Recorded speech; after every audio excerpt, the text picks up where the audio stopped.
Marcus took a breath and stepped not forward, but backward. His heels slipped off the edge of the roof.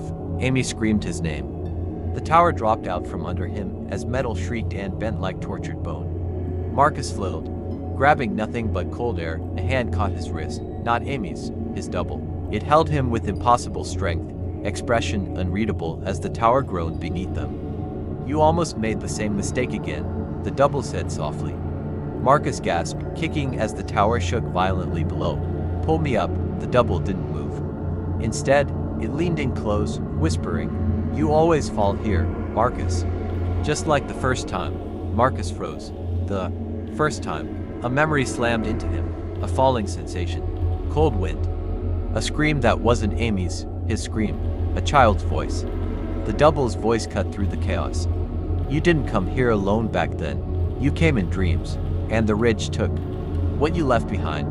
Marcus felt something tugging at his leg, cold, wet, a shadowed hand dragging him downward. Dozens more followed, gripping, pulling. Amy shrieked from below, "Marcus, please, grab the ladder." The tower swayed. A support beam snapped with a thunderous crack. The double tightened its grip, almost sympathetic. "You never understood," it whispered. "You didn't leave your fears here. You left yourself." Something yanked Marcus downward hard. Pain shot up his arm.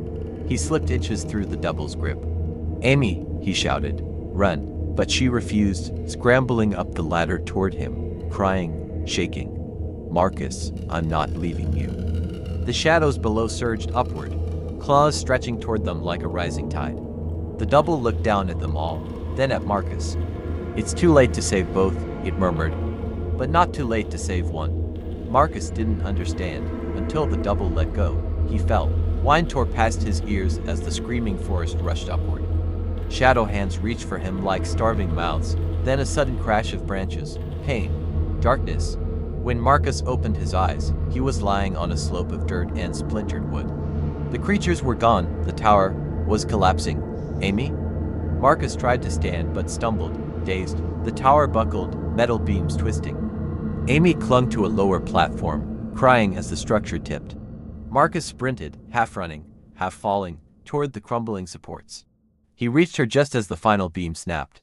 He grabbed her waist, pulling her free right before the entire tower crashed into the forest like a dying beast. They rolled into the dirt. Amy sobbed into his chest. "You're alive," she gasped. "Marcus, you're alive." Marcus held her tight. Until he felt a chill behind him, he turned. His double stood at the tree line, faint now, like a fading reflection in rippling water. Its voice echoed inside Marcus's head. "You saved her. But your shadow is still ours." Then it dissolved, peeling away like smoke sucked into the earth. Marcus felt something cold missing inside him. A lightness that wasn't relief, a hollow that didn't feel survivable. Amy touched his cheek. "What now?" Marcus stared at the twisted wreckage of the tower. And the forest whispered back, "Until he remembers. He will return." He swallowed. "We leave," Marcus said. "Tonight." But as they limped toward the road, Marcus looked down at the ground and saw no shadow beneath him. Marcus froze, no matter how the moonlight hit him. No matter how the trees cast long, skeletal silhouettes around him. His body made none. Amy didn't notice at first. She limped beside him, battered and shaking, whispering prayers through trembling lips. "Marcus, we made it out. We just need to reach the car. Then we'll be okay." Marcus wanted to believe her, but something inside him felt untethered, like part of him was walking a few steps behind. Unseen, or a few steps beneath, the forest watched their every move. The air felt thicker, heavier, as if the ridge itself was holding its breath. Amy grabbed his hand. Her fingers were warm. His felt cold. "Marcus," she whispered, "don't look back. Just keep walking." He didn't, but he felt something trailing behind them, light footsteps in the dirt that weren't Amy's, footsteps that matched his stride perfectly, his missing shadow, following. They reached the car. Amy practically shoved Marcus into the passenger seat and ran to the driver's side. But as she lifted her keys, Marcus felt his breath freeze. His reflection in the window smiled at him. He wasn't smiling. The reflection lifted a finger and traced a single word on the glass. "Stay." Marcus jerked away, heart pounding. Amy started the car. The engine coughed. then roared to life. "Hold on, we're getting out of here." She slammed the gas. The forest rushed backward, yet Marcus still felt weight in the car, as if someone sat directly behind him, breathing too close. A cold whisper brushed his ear. "You left me." Marcus swallowed hard. "Amy, don't stop the car. No matter what I say." Then he heard it. A child crying.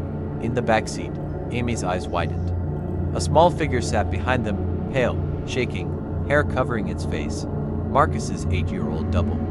Amy screamed, the car skidded, and slammed into a tree. Blackness swallowed everything. Marcus awoke alone. The air was cold, his breath fogged. He was standing. But the real horror was this. Amy lay unconscious beside the crashed car, and the ridge was no longer behind him. The ridge was all around him. The trees split open like curtains. Shadowed figures emerged, dozens, then hundreds, forming a perfect circle. Then he saw it, his shadow, walking toward him from between the trees. It moved like a man, but bled darkness, its head tilted with eerie softness. It stopped inches from him and whispered, "You took my body. Now I take yours." Marcus tried to run, roots curled around his ankles. Branches wrapped his arms. The ground opened beneath him like a mouth. His shadow stepped forward and merged with him. The forest swallowed his scream. Amy awoke at sunrise. "Marcus." She called, voice cracking. No answer. She wandered into the trees. The ridge was silent, still to still. Then she saw a figure, Marcus. It stepped into the light. It had his face, his voice, his clothes, and behind it, a perfectly normal human shadow. "Amy," it said softly, smiling. "Let's go home." Amy stepped backward, trembling, because the real Marcus, the one she loved, didn't cast a shadow anymore. And this one cast too. The end. Welcome to Into the Unknown.